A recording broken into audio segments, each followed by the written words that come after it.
शुभ सकाळ विद्यार्थी मित्रांनो, गुड मॉर्निंग। गेल्या तासिकेला आपण आपल्या मराठी विषयाच्या पुस्तकामधील भाग क्रमांक 3 कथा साहित्य प्रकार परिचय या भागाच्या अभ्यासाला सुरुवात केली। आणि विद्यार्थी मित्रांनो, मग मागच्या तासिकेमध्ये आपण कथा हा शब्द कोणत्या धातूपासून आला, त्याचबरोबर कथा म्हणजे नेमकं काय, कथेची संकल्पना काय आहे, कथेला शब्दशः कोणकोणते वेगवेगळे अर्थ वापरले जातात, त्याचबरोबर कथेची पूर्वपीठिका कशी आहे, म्हणजे महाराष्ट्रामध्ये कथेचा जन्म कसा झाला, भारत देशामध्ये कथेची परंपरा नेमकी कोणत्या स्वरूपातील आहे, मग ती मौखिक परंपरापासून सुरुवात कथेला झाली तर लिखित स्वरूपात कथा ही स्थिरावली गेली। त्यानंतर कथेचे वेगवेगळे प्रवाह पुढे कोणकोणते येत गेले, ग्रामीण कथा असो, दलित कथा असो किंवा स्त्रीवादी कथा असो, या संपूर्ण गोष्टी आणि त्याचबरोबर कथेमध्ये काय काय असतं, म्हणजे कथेचे नेमके घटक कोणकोणते आहेत ते आपण मागच्या तासिकेमध्ये बघितलं। आणि विद्यार्थी मित्रांनो, या तासिकेमध्ये आपण अभ्यास करणार आहोत ते म्हणजे कथेचे घटक, कथेच्या घटकांचं स्पष्टीकरण आपण या तासिकेमध्ये बघणार आहोत। तर विद्यार्थी मित्रांनो, या तासिकेला सुरुवात करूया। सर्वप्रथम कथेचे घटक अभ्यासताना आपण कथेचे एकूण घटक कोणकोणते आहेत हे समजून घेणं गरजेचं आहे। तर कथेचे हे 7 घटक या ठिकाणी तुम्हाला दिलेले आहेत। याशिवायही कथेचे अनेक घटक असतात, परंतु मुख्य घटक जे कथेचे आहेत ते आपण या तासिकेला अभ्यासणार आहोत। आणि आपल्या 12वीच्या अभ्यासक्रमामध्ये आपल्याला कथेचे हे 7 घटकच आपल्या पुस्तकामध्ये समाविष्ट करण्यात आलेले आहेत। तर विद्यार्थी मित्रांनो, कथेचा पहिला महत्त्वाचा घटक असतो तो म्हणजे कथाबीज, त्याचबरोबर कथानक, पात्रचित्रण, वातावरण निर्मिती, नाट्यमयता किंवा संघर्ष, त्याचबरोबर संवाद आणि भाषाशैली हे कथेचे या ठिकाणी दिलेले महत्त्वाचे घटक आहेत विद्यार्थी मित्रांनो। तर आपण या प्रत्येक घटकाचं स्पष्टीकरण या तासिकेमध्ये बघणार आहोत। तर सुरुवातीला आपण बघूया की कथाबीज म्हणजे नेमकं काय। कथाबीज हा घटक स्पष्ट करत असताना आपल्याला त्या शब्दाद्वारे एक लक्षात येतं की कथाबीज, बीज म्हणजे काय, तर ती कथा नेमकी कुठून जन्माला आली, तिचं बी कुठं रुजवलं गेलं आणि ही कथा ज्या ठिकाणाहून तयार करण्यात आली, कथा ही कशी तयार झाली याचं थोडक्यात आपल्याला मूळ गाभा हा ज्यामध्ये दिसून येतो तो म्हणजे कथाबीज या घटकामध्ये। तर थोडक्यात कथाबीज या घटकाचं स्पष्टीकरण आपण बघूया की कथा सांगणारा कथाकार हा जो असतो तो कथाकार त्याच्या प्रतिभाशक्तीने एखाद्या घटनेमध्ये वास्तवाचे आणि कल्पनेचे रंग भरत असतो। म्हणजे विद्यार्थी मित्रांनो, कथा सांगणारा जो काही कथाकार असेल तो कथाकार एखाद्या घटनेमध्ये वास्तवाचे आणि कल्पनेचे रंग भरत असतो। म्हणजे जी वास्तव स्वरूपात एखादी घटना घडली असेल त्या वास्तवाशी निगडीत अशी कथा तो तयार करतो, किंवा त्या वास्तवाशी किंवा वास्तविकता जी असेल त्या वास्तविकतेमध्ये कल्पना रम्य वातावरणाची निर्मिती तो त्यामध्ये करत असतो आणि कल्पनेची निर्मिती त्यामध्ये करून कल्पनेचे विविध रंग त्यामध्ये भरून तो त्याद्वारे कथा तयार करण्याचा प्रयत्न करत असतो, कथा सांगण्याचा प्रयत्न करत असतो। आणि हे करत असताना तो निसर्ग, समाज, त्याचबरोबर सांस्कृतिक संदर्भ, वातावरण आणि त्याचबरोबर इत्यादी काही जे घटक असतील त्या घटकांचं तो सहाय्य घेत असतो, मदत घेत असतो। म्हणजे कथा तयार करत असताना वास्तवाचे आणि कल्पनेचे रंग त्या कथेमध्ये तो भरतो आणि ते रंग भरत असताना तो काही घटकांचं सहाय्य घेत असतो। मग त्यामधील मुख्य घटक काही जे आपल्याला या ठिकाणी दिलेले आहेत ते म्हणजे निसर्ग, समाज किंवा सांस्कृतिक संबंध किंवा सांस्कृतिक वेगवेगळे संदर्भांचा तो त्यामध्ये समावेश करत असतो, किंवा त्याचबरोबर वातावरण इत्यादी घटकांचं सहाय्य तो कथा तयार करत असताना घेत असतो। आणि या सर्व घटकांच्या मदतीनं या घटना मालिकेचं कथात्मक अशा साहित्यात तो रूपांतर थोडक्यात करत असतो। आणि म्हणूनच या कथेमध्ये घटना हा महत्त्वाचा भाग ठरत असतो। कोणतीही कथा जर सांगायची झाली, वाचायची झाली, किंवा कथा एखादा कथाकार हा सांगत आहे, लिहित आहे, तर त्यामध्ये त्याला या संपूर्ण घटकांचं सहाय्य लाभलेलं असतं, संपूर्ण घटकांची मदत घेऊन ती कथा त्या ठिकाणी तो तयार करत असतो। आणि यामध्ये महत्त्वाची गोष्ट किंवा महत्त्वाचा घटक जो असतो तो म्हणजे घटना। आणि घटना हा महत्त्वाचा घटक त्या ठिकाणी ठरतोच। आणि कथेमध्ये या मूळ घटनेलाच आपण थोडक्यात काय म्हणत असतो तर कथाबीज असं म्हणत असतो। या ठिकाणी जे मी तुम्हाला एक वाक्य दिलेलं आहे ते म्हणजे मूळ घटना म्हणजेच कथाबीज होय।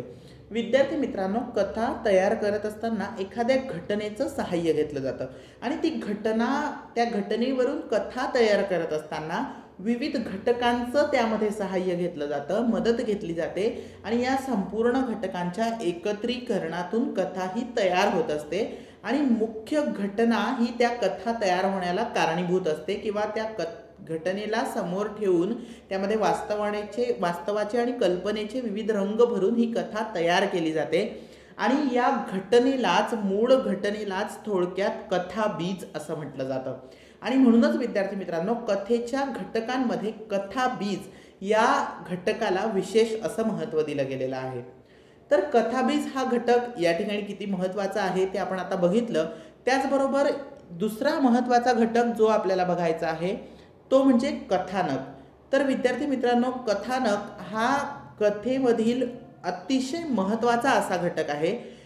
कथा बीजापेक्षाही जास्त महत्त्व काही वेळा कथानकाला दिलं गेलेलं असतं, कारण ही कथा नेमकी कशी सांगितली गेलेली आहे, कथेचं कथानक कसं आहे, कारण कथेचं कथानक जे असतं या कथानकामध्ये संपूर्ण घटकांचं एकत्रीकरण केलं गेलेलं असतं आणि या संपूर्ण घटकांचं एकत्रीकरण केल्यानंतर कथानक हे तयार होत असतं आणि मग या कथानकाद्वारे कथा सांगण्याचं काम केलं जातं। थोडक्यात काय तर कथानकामध्ये घटना, प्रसंग, त्याचबरोबर पात्रांच्या कृती, त्या पात्रांची विविध अशी स्वभाव वैशिष्ट्ये, त्याचबरोबर वातावरण इत्यादींचं तपशील हळूवारपणे त्यामध्ये उलगडत गेलेलं असतं। म्हणजे यामध्ये सर्वच घटकांचा समावेश झालेला आहे। घटना असो, प्रसंग असो, पात्र असो, मग या पात्र आहेतच, मग पात्रांच्या कृती असो, स्वभाव वैशिष्ट्य असो, त्याचबरोबर वातावरण हा घटक असो, या सर्व घटकांचं तपशील हळूवारपणे या कथानकामध्ये उलगडला गेलेला असतो। कथेत कथानकातील घटकांचं हे एकत्रीकरण केले गेलेलं असतं।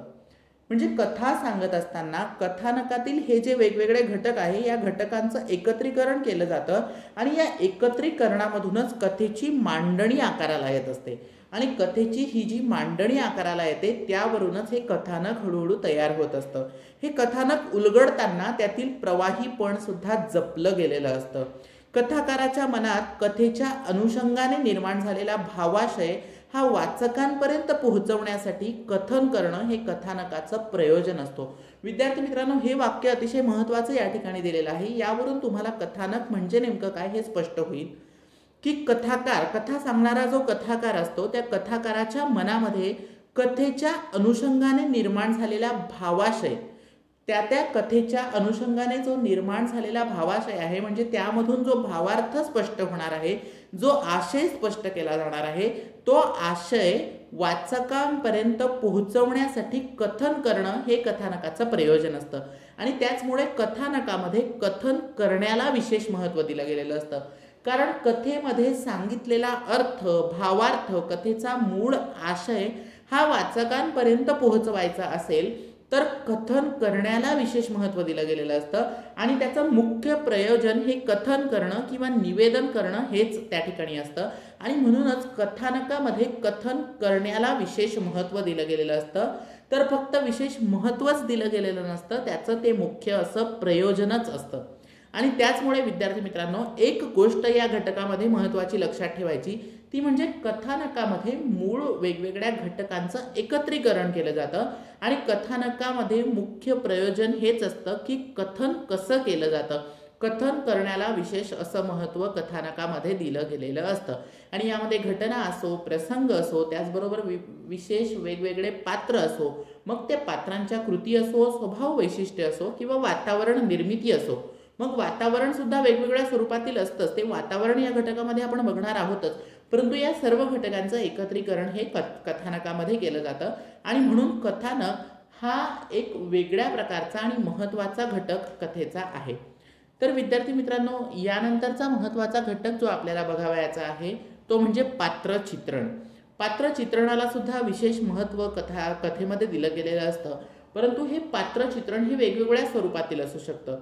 म्हणजे पात्राचं चित्रण करत असताना, विविध व्यक्तिरेखा रेखाटत असताना त्या सर्वच पात्रांना विशेष असं महत्त्व दिलं गेलेलं असतं असं नव्हे, तर काही मुख्य पात्र यामध्ये असतात तर काही गौण पात्रे सुद्धा यामध्ये असतात। म्हणजे प्रत्येक पात्राला सारखंच महत्त्व कथेमध्ये दिलं गेलेलं नसतं, परंतु कथेचा हा महत्त्वाचा घटक नक्कीच असतो. कारण पात्रांशिवाय कथा ही पूर्ण होऊच शकत नाही. पात्र हा घटक या कथेमध्ये विशेष असा वेगळा महत्त्वाचा घटक आहेच. तर विद्यार्थी मित्रांनो, पात्रचित्रण हा ज्याप्रमाणे कथेचा महत्त्वपूर्ण घटक असतोच आणि पात्रचित्रणातून कथेचा आशय हा पुढे पुढे जात असतो. पात्राचं जे चित्रण केलं जातं, व्यक्तिरेखा ज्या रेखाटल्या जातात, ज्यांचं चित्रण या कथेमध्ये केलं गेलेलं असतं, कथानकामध्ये केलं गेलेलं असतं, त्यांच्याद्वारे, त्या पात्रांच्याद्वारे किंवा व्यक्तिरेखांच्याद्वारे कथेचा आशय हा पुढे पुढे हळूहळू जात असतो, विस्तारत जात असतो. आणि कथाकार, कथा सांगणारा जो कथाकार आहे तो एखाद्या पात्राची वृत्ती असो, कृती असो, उक्ती असो, भावना, विचार, कल्पना, संवेदना, जीवनदृष्टी किंवा जीवन पद्धती या इत्यादींच्या चित्रणातून त्या व्यक्तीची शब्दरूप प्रतिमा तयार करत असतो. विद्यार्थी मित्रांनो, एक महत्त्वाची गोष्ट या ठिकाणी तुम्हाला सांगितलेली आहे की कथा सांगणारा किंवा कथा लिहिणारा जो काही कथाकार असेल, तो कथाकार एखाद्या पात्राची वृत्ती म्हणजे त्याचा नेमका स्वभाव कसा आहे, स्वभाव वैशिष्ट्य त्याची कोणकोणती आहेत, त्याचबरोबर त्या पात्राच्या कृती, उक्ती, त्याचे भावना, त्याचे विचार, त्या पात्राचे विचार कोणते आहेत, त्याचबरोबर कल्पना, त्या पात्राच्या विविध संवेदना, त्याची जीवनाकडे बघण्याची दृष्टी कोणती आहे, कशी आहे, त्याची जीवनदृष्टी, त्याचबरोबर त्याची जीवन जगण्याची विशेष अशी पद्धती असते. प्रत्येक पात्राची जीवन जगण्याची वेगवेगळी पद्धती असते. विद्यार्थी मित्रांनो, आपण ही जीवन जगत आहोत, तर या आयुष्यामधील, या जगामधील आपण सुद्धा एक पात्र आहोत. तसं त्या प्रत्येक कथेमध्ये, प्रत्येक घटनेमध्ये, प्रत्येक कथानकामध्ये वेगवेगळी पात्र असतात आणि या पात्रांची जीवन जगण्याची पद्धती वेगवेगळी असते, जीवनाकडे पाहण्याची दृष्टी ही वेगवेगळी असते. मग ही जीवनदृष्टी असो किंवा जीवन पद्धती असो, इत्यादींच्या चित्रणामधून त्या व्यक्तींची शब्दरूप प्रतिमा तयार केली जाते. आणि ही शब्दरूप प्रतिमा जी असते, या शब्दरूप प्रतिमेलाच थोडक्यात पात्र असं म्हटलं जातं.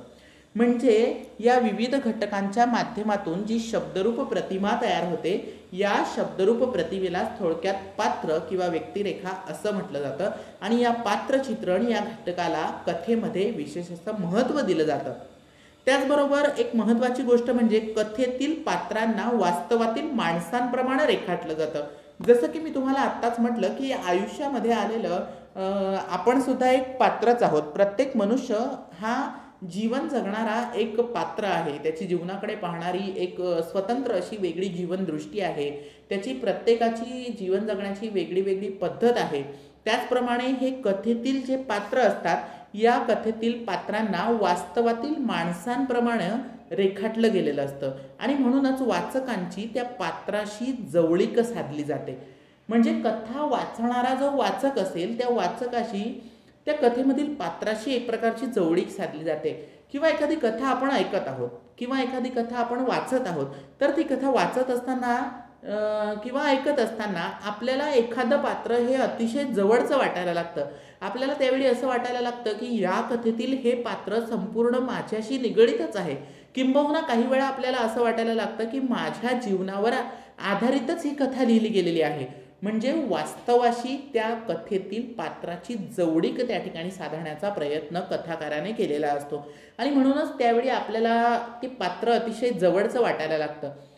प्रत्येक पात्राला जे वेगवेगळं महत्त्व दिलं गेलेलं असतं, ते त्या त्या पात्रातील म्हणजे त्या कथेमध्ये त्या पात्राला किती महत्त्व दिलं गेलेलं असतं, याद्वारे त्या पात्राचं विशेष महत्त्व त्या ठिकाणी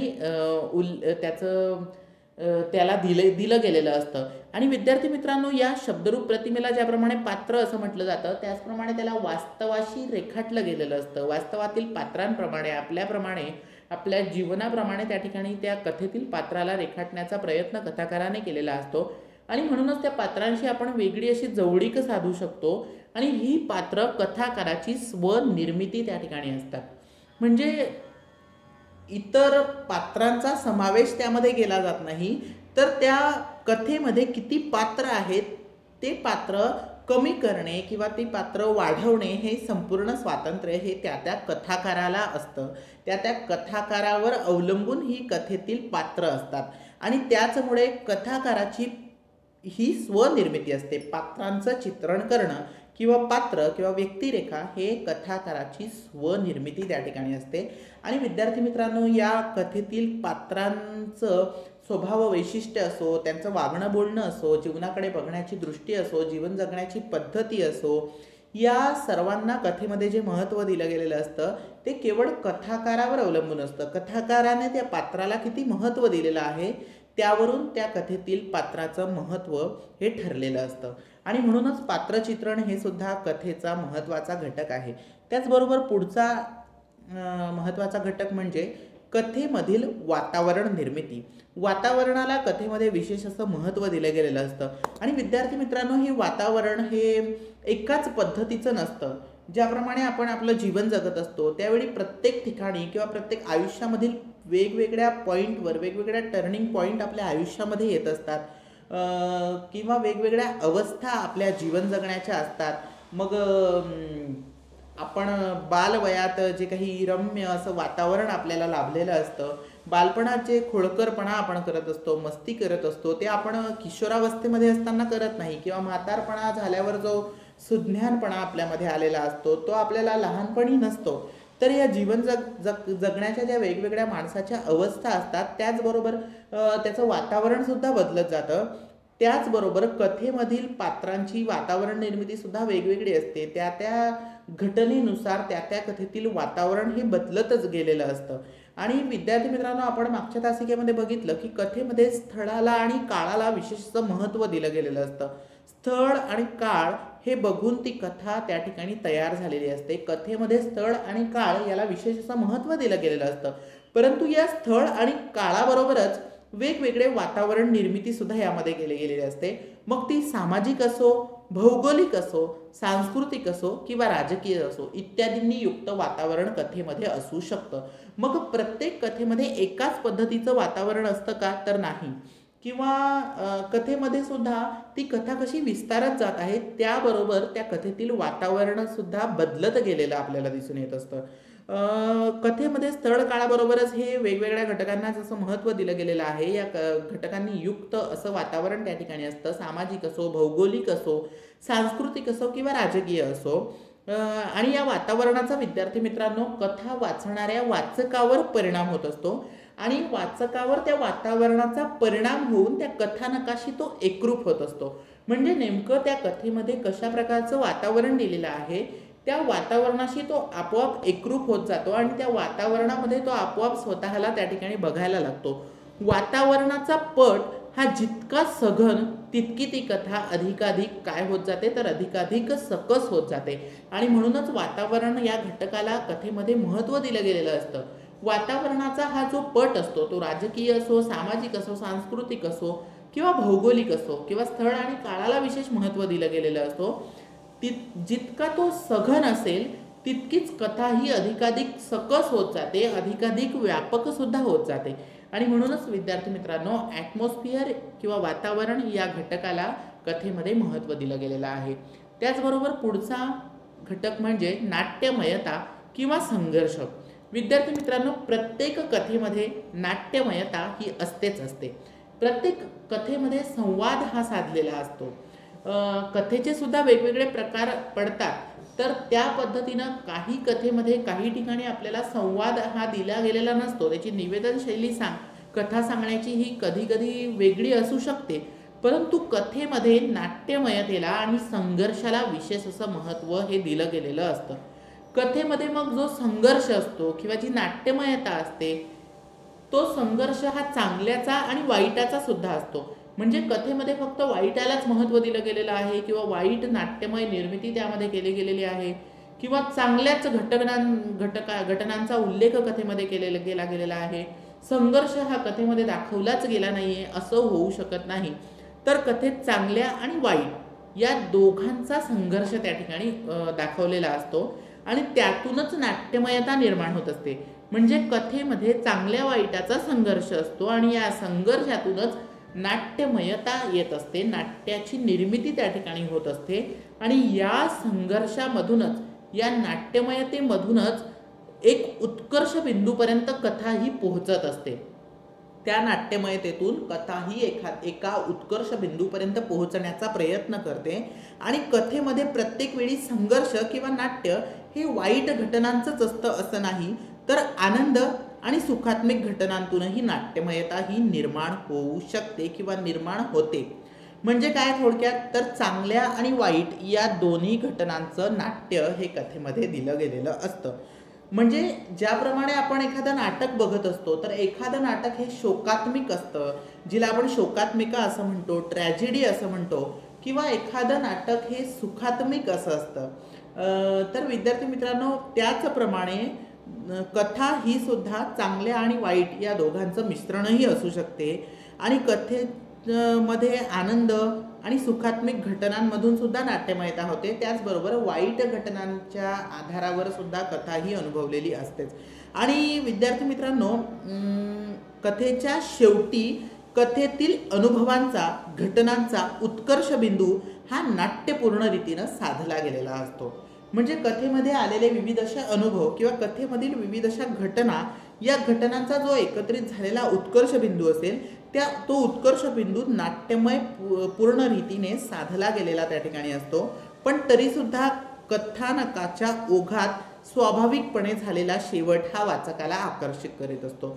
म्हणजे काय, तर कथेच्या शेवटी कथेतील अनुभवांचा आणि घटनांचा उत्कर्ष बिंदू नाट्यमय पूर्ण रीतीने साधला गेलेला असतो, परंतु कथानकाच्या ओघात स्वाभाविकपणे जो शेवट साधला गेला असतो, म्हणजे काही कथांमध्ये स्वाभाविकपणे कथेचा शेवट केला जातो, तो वाचकाला वेगळ्या प्रकारे आकर्षित करणारा असतो. आणि त्याचमुळे विद्यार्थी मित्रांनो, नाट्यमयता आणि संघर्ष या घटकाला कथेच्या घटकांमध्ये किंवा कथेमध्ये, कथानकामध्ये विशेष असं महत्त्व दिलं गेलेलं असतं. त्याचबरोबर 6वा आणि महत्त्वाचा घटक तो म्हणजे संवाद. विद्यार्थी मित्रांनो, कथानकामध्ये किंवा कथेमध्ये संवादाला विशेष महत्त्व आहे. कम्युनिकेशन किंवा कन्व्हर्सेशन या घटकाला, मग तो साहित्य प्रकार कोणताही असू देत, कादंबरी असो किंवा नाटक असो किंवा चरित्र, आत्मचरित्र असो, प्रत्येक साहित्य प्रकारामध्ये संवादाला विशेष असं महत्त्व दिलं गेलेलं आहे. परंतु कथेमध्ये संवादाला त्यापेक्षाही जास्त महत्त्व दिलं गेलेलं असतं. कारण का, तर विद्यार्थी मित्रांनो, कथेतील संवाद हे चटपटीत, आकर्षक किंवा वाचकाच्या भावविश्वाला स्पर्श करणारे आणि त्याचबरोबर कथानकाला प्रवाही ठेवणारे संवाद असतात. म्हणजे काय, तर कथेमधील जे संवाद असतात, काही वेळा कथाकार ही कथा सांगण्यात इतका रमून गेलेला असतो की वेगवेगळे संवाद सुद्धा तो असे तोंडी पाठ समोरच्यांना सांगत जातो.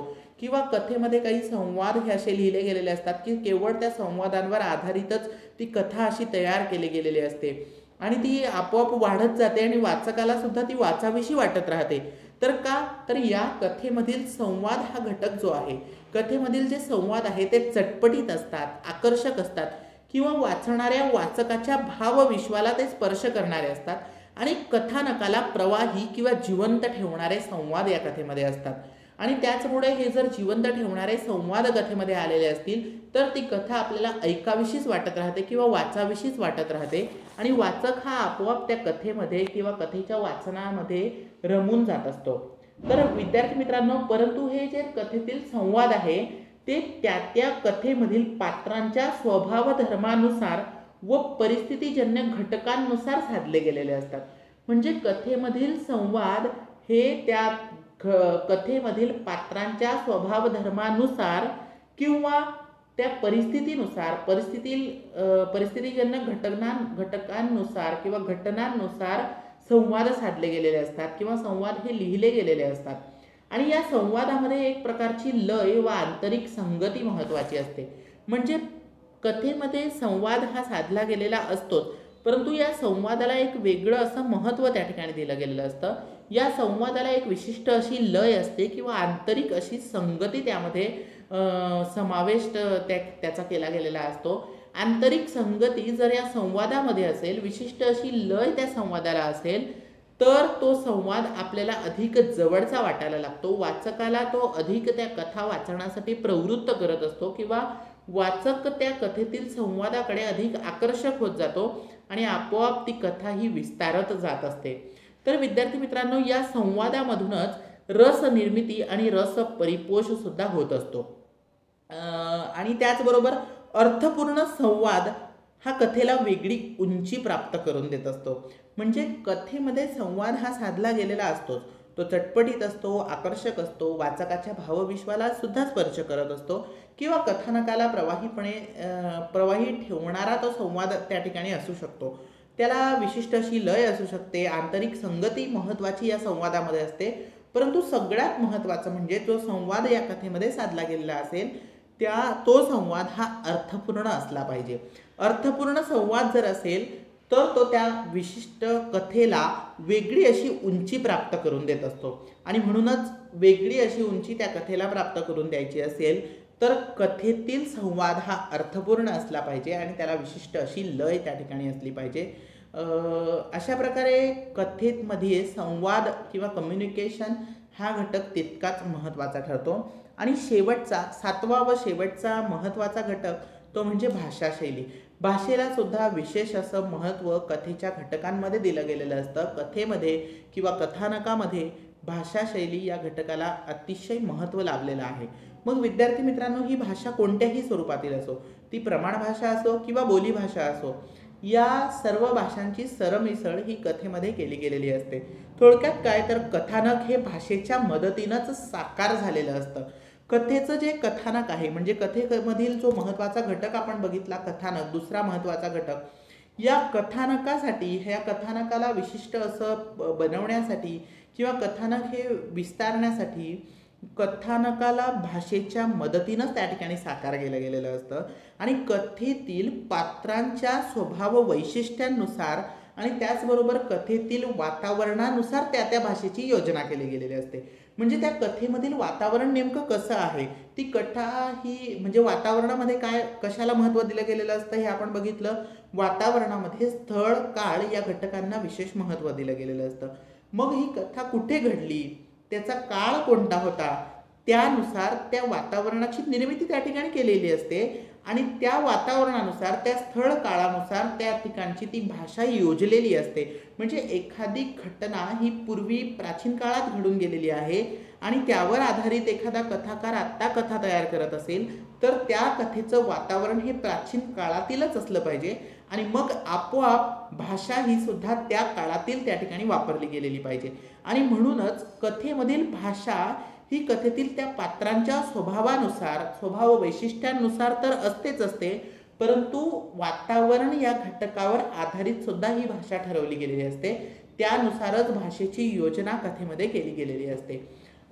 एखादा पात्र हा ग्रामीण भागातील असेल, तो गावकरी असेल किंवा एखादा शेतकरी असेल तर त्याची भाषा ही त्या ग्रामीण भागातील असेल.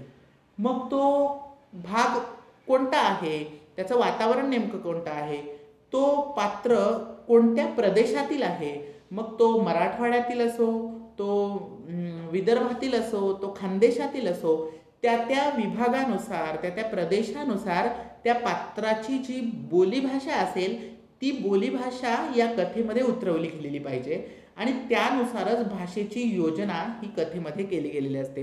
म्हणूनच कथेतील पात्रांच्या स्वभाव वैशिष्ट्यांनुसार आणि वातावरणानुसार, स्थळ काळानुसार भाषेची योजना केली गेलेली असते. आणि अतिशय महत्त्वाची गोष्ट म्हणजे कथाकार, त्याचा दृष्टिकोन, त्याची अनुभव घेण्याची पद्धत यांनुसार कथेचे भाषारूप आणि शैली विशेष हे निश्चित त्या ठिकाणी केले गेलेले असतात. आणि त्याचबरोबर कथा लिहिताना साधारणतः प्रमाण भाषा आणि बोलीभाषा यांची सरमिसळ त्यामध्ये केली गेलेली असते. म्हणजे संपूर्ण कथा ही फक्त प्रमाण भाषेत आहे असं नव्हे किंवा फक्त बोलीभाषेत आहे असं नव्हे, तर बोलीभाषा आणि प्रमाण भाषा या दोन्हींची सरमिसळ सुद्धा कथेमध्ये केलेली असते. काही वेळा कथा ही पूर्णपणे बोलीभाषेत लिहिली जाऊ शकतेच. जो तिसरा घटक या ठिकाणी मी तुम्हाला दिलेला आहे, तिसरा मुद्दा या ठिकाणी दिलेला आहे की कथा पूर्णपणे बोलीभाषेत लिहिली जाऊ शकते. तर कथा ही पूर्णपणे बोलीभाषेत असू शकते, परंतु काही वेळेस प्रमाण भाषा आणि बोलीभाषा यांची सरमिसळ सुद्धा कथेमध्ये केली गेलेली असते. आणि विद्यार्थी मित्रांनो, त्याचबरोबर कथा ज्याप्रमाणे पूर्णपणे बोलीभाषेत लिहिली गेलेली असते, त्याचबरोबर काही वेळा ती प्रमाण भाषेत सुद्धा लिहिली गेलेली असू शकते. त्यामुळे विद्यार्थी मित्रांनो, कथेमध्ये या 7ही घटकांना विशेष असं महत्त्व दिलं गेलेलं आहे. या घटकांशिवाय हे जे महत्त्वाचे 7 घटक आपण यामध्ये बघितले, मग ते कोणकोणते 7 घटक आपण बघितले विद्यार्थी मित्रांनो, तर आपण हे जे 7 घटक या ठिकाणी बघितलेले आहेत त्यामध्ये विशेष असे सगळ्यात महत्त्वाचा आणि पहिला घटक जो आपण बघितला तो म्हणजे कथाबीज। मग त्यानंतर दुसरा महत्त्वाचा घटक कथानक, त्याचबरोबर पात्रचित्रण असो, पात्रचित्रणानंतर वातावरण निर्मिती असो किंवा नाट्यमयता आणि संघर्ष असो, संवाद असो किंवा विद्यार्थी मित्रांनो आत्ताचा जो शेवटचा घटक आपण बघितला तो म्हणजे भाषाशैली। तर या 7ही घटकांना विशेष असं महत्त्व कथेच्या घटकांमध्ये किंवा कथेमध्ये किंवा कथानकामध्ये दिलं गेलेलं आहे। परंतु या 7 घटकांशिवाय प्रारंभ, मध्य आणि शेवट असे कथेचे किंवा कथानकाचे सर्वसाधारण 3 टप्पे केले गेलेले आहेत। कोणकोणते 3 टप्पे कथेचे केले गेलेले आहेत? तर प्रारंभ, मध्य आणि शेवट हे कथेचे सर्वसाधारणपणे 3 महत्त्वाचे टप्पे या ठिकाणी केले गेलेले आहेत। कथेची सुरुवात ही कधी विरोधाभासातून होते, कधी पात्रांच्या परस्पर विरोधी भूमिकांतून होते, तर कधी परिस्थितीजन्य प्रसंगातून सुद्धा होत असते। आणि ही सुरुवात जितकी नाट्यपूर्ण, जितकी उत्कट, तितकी वाचकाची उत्कंठा ही अधिक तीव्र होत असते। ही उत्कंठा कथेच्या शेवटपर्यंत कायम राखली जाते आणि कथेच्या रचनाबंधाला यामुळे वेगळ्या अशा प्रकारचं सौंदर्य प्राप्त होत असतं। तर विद्यार्थी मित्रांनो, कथेच्या प्रारंभाला किंवा सुरुवातीला कथेच्या विशेष असं महत्त्व या ठिकाणी दिलं गेलेलं आहे। कथेचे जे 3 महत्त्वाचे टप्पे या ठिकाणी सांगितले गेलेले आहेत, प्रारंभ, मध्य आणि शेवट, त्यामध्ये सुरुवात हा महत्त्वाचा घटक या ठिकाणी आहे, महत्त्वाचा टप्पा आहे। ही कथेची सुरुवात कधी विरोधाभासातून झालेली असते, कधी कधी पात्रांच्या परस्पर विरोधी भूमिकांमधून कथेची सुरुवात केली गेलेली असते।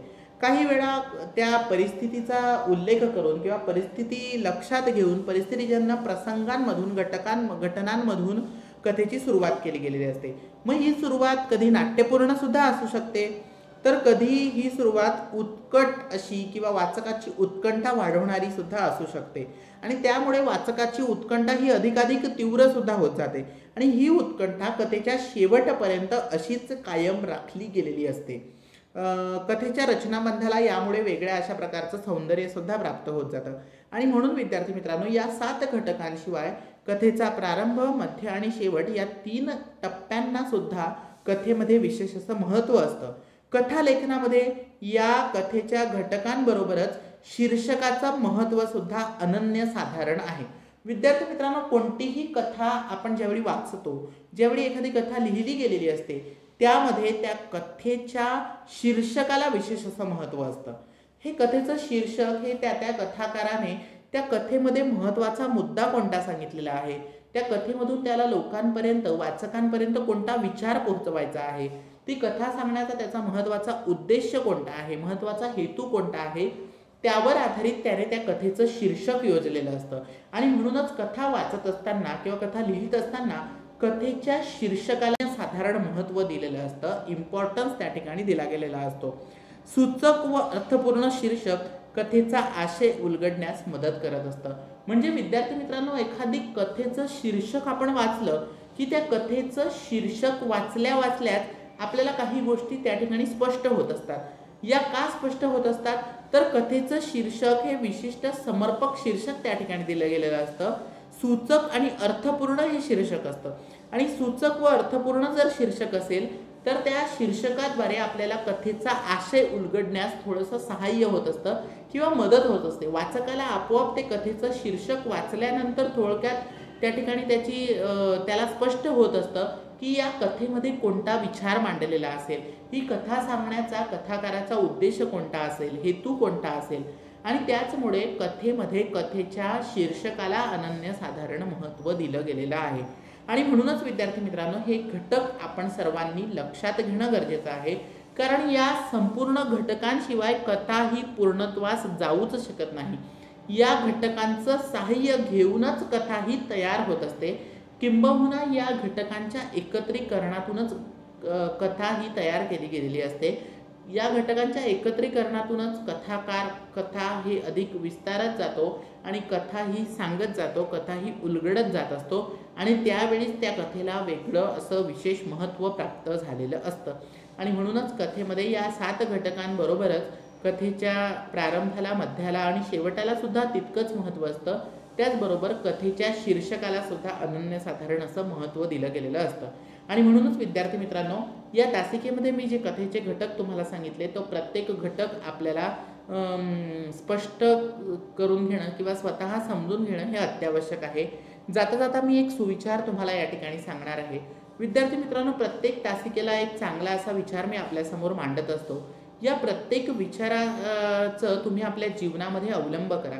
हा प्रत्येक विचार जर आपण आपल्या जीवनामध्ये अवलंब करत गेलो किंवा हा प्रत्येक विचार आपल्या आयुष्यामध्ये आपण उतरवला, त्यानुसार आपण चालत गेलो तर आपोआप आपल्याला यश हे आपल्या आयुष्यामध्ये मिळत जाणार आहे.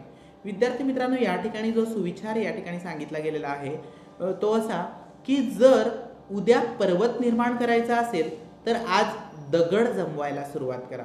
म्हणजे विद्यार्थी मित्रांनो, एखादं ध्येय आपल्याला गाठायचं असेल, एखादी उंची आपल्याला वेगवेगळ्या क्षेत्रात गाठायची असेल, उंची प्राप्त करायची असेल, आपण ठरवलेलं ध्येय आपल्याला प्राप्त करायचं असेल तर आज आपण दगड जमवायला सुरुवात केली पाहिजे. मग दगड जमवायला सुरुवात केली गेलेली पाहिजे म्हणजे आपण काय तर थोडा थोडा प्रयत्न आपण आत्तापासून केला पाहिजे. जर आपण आत्तापासून ते ध्येय प्राप्त करण्यासाठी हळूहळू प्रयत्न करत गेलो तर आपोआपच निश्चित आपल्याला ते यश मिळणार आहे. या छोट्या छोट्या प्रयत्नांद्वारे, छोट्या छोट्या मेहनतीद्वारे आपोआप आपण ती उंची यशाची गाठणार आहोत. आणि म्हणून आज आपण ज्या ध्येय गाठण्यासाठी सुरुवात केली आहे ती सुरुवात करत असताना प्रत्येक आपल्या आयुष्यात घडणाऱ्या घटनेला किंवा आपल्या प्रत्येक मेहनतीला, प्रत्येक प्रयत्नाला विशेष असं महत्त्व द्या. आपण त्या ठिकाणी तो प्रयत्न करत असताना आपल्याला अपयश आलं तर त्या अपयशामध्ये खचून जाऊ नका. पुन्हा एकदा त्या संघर्षातून उठा, स्वतः जागे व्हा आणि आपोआप मग तुम्हाला पुढे यश मिळत जाणार आहे. आणि म्हणूनच विद्यार्थी मित्रांनो, हळूहळू का होईना परंतु प्रयत्न करायला सुरुवात करा. आणि आपले हे छोटे छोटे प्रयत्न, छोटी छोटी मेहनत ही आपल्याला निश्चितच फळ देणार आहे. असं म्हटलं जातं की प्रयत्नांती परमेश्वर. तर विद्यार्थी मित्रांनो, जर आपण हे प्रयत्न करत गेलो तर आपल्याला आपोआपच परमेश्वर प्राप्त होणार आहे. म्हणजे निश्चितच आपल्याला आपल्या प्रयत्नांचं फळ प्राप्त होणार आहे. निश्चितच आपलं ध्येय आपण गाठू शकणार आहोत. आणि म्हणूनच जर उद्या पर्वत निर्माण करायचा असेल तर आज दगड जमवायला सुरुवात ज्याप्रमाणे आपण करायला हवी त्याचप्रमाणे आपलं ध्येय गाठायचं असेल तर आजच आपण प्रयत्न करायला सुरुवात केली पाहिजे. या छोट्या छोट्या प्रयत्नातून आपलं मोठं ध्येय आपण निश्चितच गाठू शकणार आहोत. विद्यार्थी मित्रांनो, या पुढच्या तासिकेला आपण कथेची वैशिष्ट्य बघणार आहोत.